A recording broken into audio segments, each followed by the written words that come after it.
Bismillahirrahmanirrahim. Teman-teman yang dirahmati oleh Allah Subhanahu wa Ta'ala, kita lanjutkan pembahasan tentang kelahiran Nabi Muhammad Shallallahu Alaihi Wasallam. Beliau bersabda, "Jadi aku adalah pengkabulan doanya nenek moyangku, Ibrahim alaihi salam. Dan aku adalah kabar gembira yang pernah disampaikan oleh Nabi Isa alaihi salam kepada kaumnya. Mim ba'di ismuhu Ahmad." Kata Nabi Isa, "Aku beri kabar gembira kepada kalian, wahai kaumku, bahwa akan ada seorang Nabi setelahku namanya Ahmad, yaitu Muhammad Shallallahu Alaihi Wasallam." Berikutnya kata Nabi Shallallahu Alaihi Wasallam yang ketiga, "Aku adalah mimpi ibuku.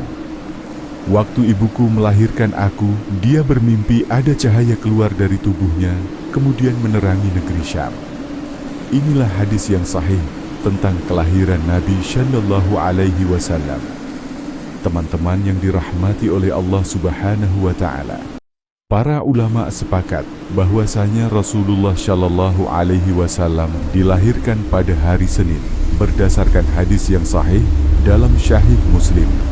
Kata Nabi Shallallahu Alaihi Wasallam waktu beliau ditanya, "Wahai Rasulullah, kenapa Anda senantiasa puasa pada hari Senin?" Kata Nabi, "Sungguhnya hari Senin adalah hari aku dilahirkan dan hari di mana aku diangkat menjadi seorang Rasul." Maka Nabi mensyukuri hari tersebut dengan berpuasa. Selain itu, ada sebab ketiga, kenapa Rasulullah Shallallahu Alaihi Wasallam berpuasa hari Senin. Waktu ditanya, "Wahai Rasulullah, kenapa puasa hari Senin dan Kamis?" Kata beliau, "Dua hari itu, Senin dan Kamis, adalah hari amalan hamba dilaporkan kepada Allah Subhanahu wa Ta'ala, dan aku ingin pada waktu amalku dilaporkan kepada Allah, aku sedang berpuasa." Dari dua hadis ini kita tahu bahwa sebab Nabi berpuasa hari Senin ada tiga. Pertama, karena pada hari Senin Rasulullah Shallallahu Alaihi Wasallam dilahirkan. Kedua, karena pada hari Senin Rasulullah Shallallahu Alaihi Wasallam diangkat menjadi seorang nabi. Dan ketiga, karena pada hari Senin amalan diangkat kepada Allah.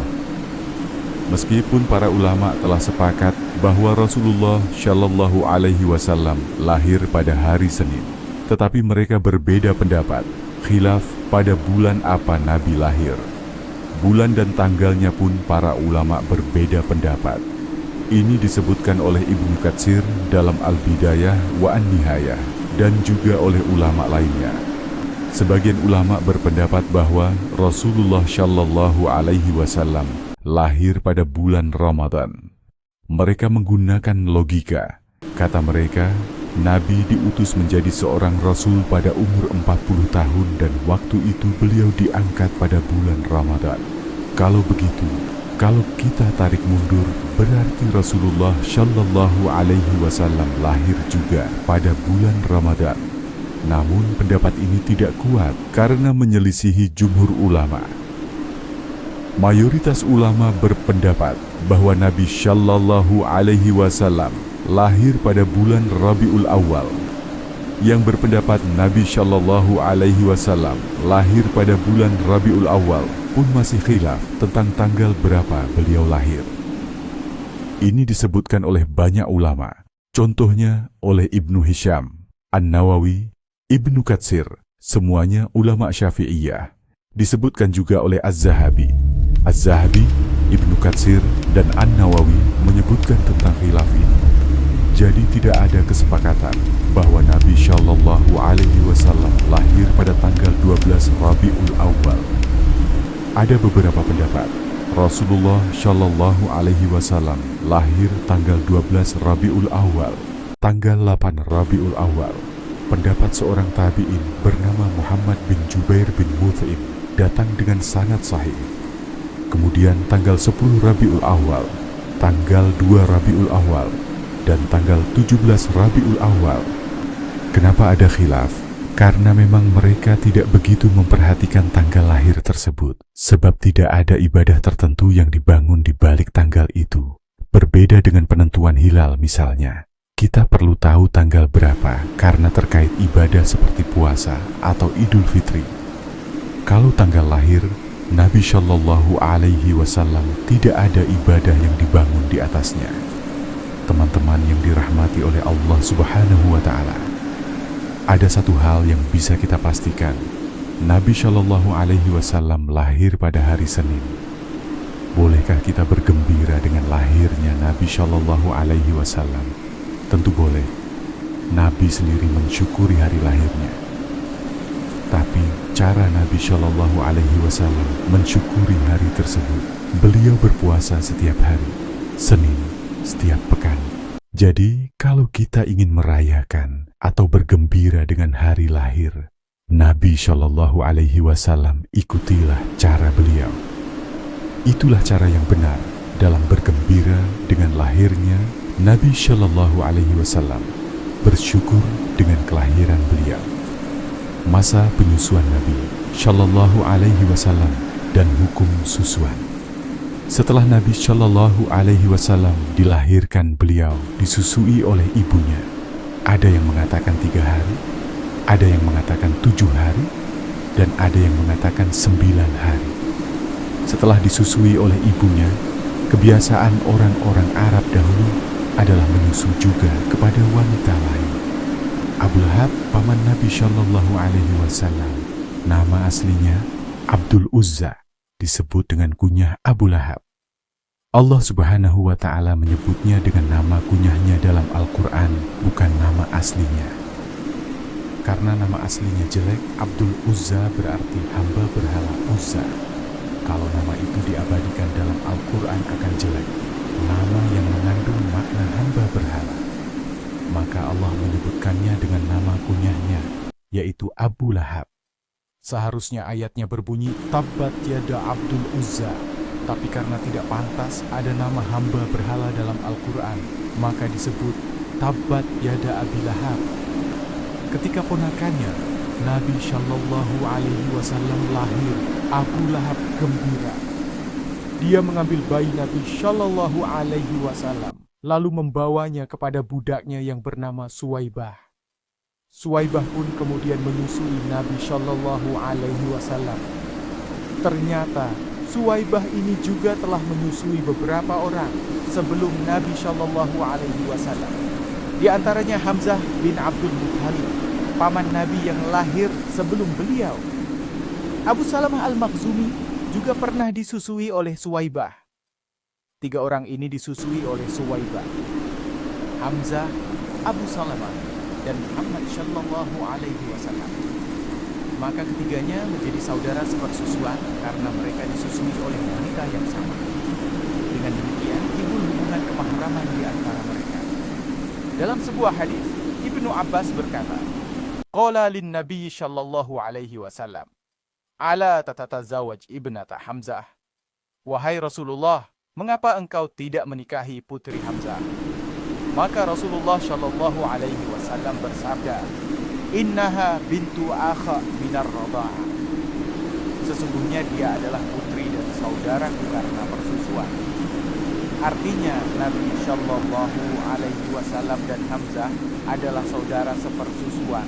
Maka putri Hamzah adalah keponakan sepersusuan dan tidak boleh dinikahi. Demikian pula dengan kisah lain diriwayatkan dari Ummu Habibah. Beliau berkata, Fa inna nuhadditsu annaka turudu an tankiha binta Abu Salamah. Kami mendengar, wahai Rasulullah, engkau ingin menikah dengan putrinya Abu Salamah. Yang dimaksud adalah putri Ummu Salamah, yaitu istri Nabi sendiri.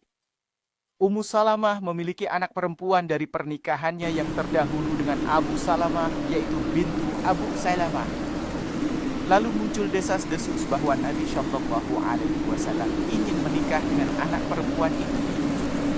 Maka Nabi Shallallahu Alaihi Wasallam bersabda, "Lau annaha lam takun rabbatofa hijra lahalatlah. Innaha labnatu akhu minar radha'ah." Artinya, seandainya dia bukan anak tiriku yang dibesarkan di pangkuanku, niscaya halal bagiku. Terlebih lagi, dia adalah anak dari saudaraku karena persusuan. Dua hal yang membuat Rasulullah Shallallahu Alaihi Wasallam haram menikahi putrinya Ummu Salamah. Pertama, karena bintu Abu Salamah adalah anak dari saudara sepersusuan Nabi Shallallahu Alaihi Wasallam. Kedua, karena dia adalah anak bawaan istrinya, anak tiri yang dibesarkan dalam peliharaannya. Maka dua hal ini menjadikannya haram dinikahi.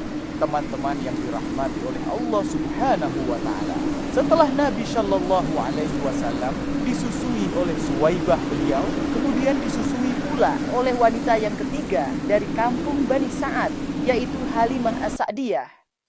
Insya Allah kisahnya akan disampaikan pada pertemuan berikutnya. Ini juga menjadi dalil bahwa susuan menjadikan kemahraman sebagaimana nasab. Nabi Shallallahu Alaihi Wasallam menegaskan bahwa susuan menimbulkan hubungan mahram sebagaimana hubungan darah. Syaratnya adalah seorang anak disusui oleh seorang ibu sebanyak 5 kali susuan hingga kenyang, maka jadilah hubungan mahram. Contoh, saya punya anak perempuan. Saya bawa kepada seorang wanita. Wanita tersebut menyusui anak saya jam 10 pagi sampai kenyang, lalu berhenti. Kemudian siang hari anak itu menyusu lagi dan kenyang. Berarti sudah 2 kali susuan. 2 hari berikutnya saya bawa lagi. Pagi jam 8 disusui. Siang jam 2 disusui. Malam disusui lagi. Berarti sudah 5 kali susuan. Maka wanita tersebut menjadi ibu susuan dari putri saya. Seluruh anak laki-lakinya menjadi saudara sepersusuan dengan putri saya dan tidak boleh dinikahi. Yang perlu diperhatikan, hati-hati jika Anda menyusukan anak Anda kepada seorang wanita. Pastikan semuanya jelas dan diketahui oleh anak agar nanti tidak terjadi hal-hal yang dilarang. Jangan sampai suatu hari anak itu jatuh cinta pada anak dari ibu susuan, haram hukumnya, sebab mereka saudara sepersusuan. Demikianlah kajian kita. Jazakumullahu khairan. Subhanakallahumma wa bihamdik. Asyhadu an la ilaha illa anta astaghfiruka wa atubu ilaik.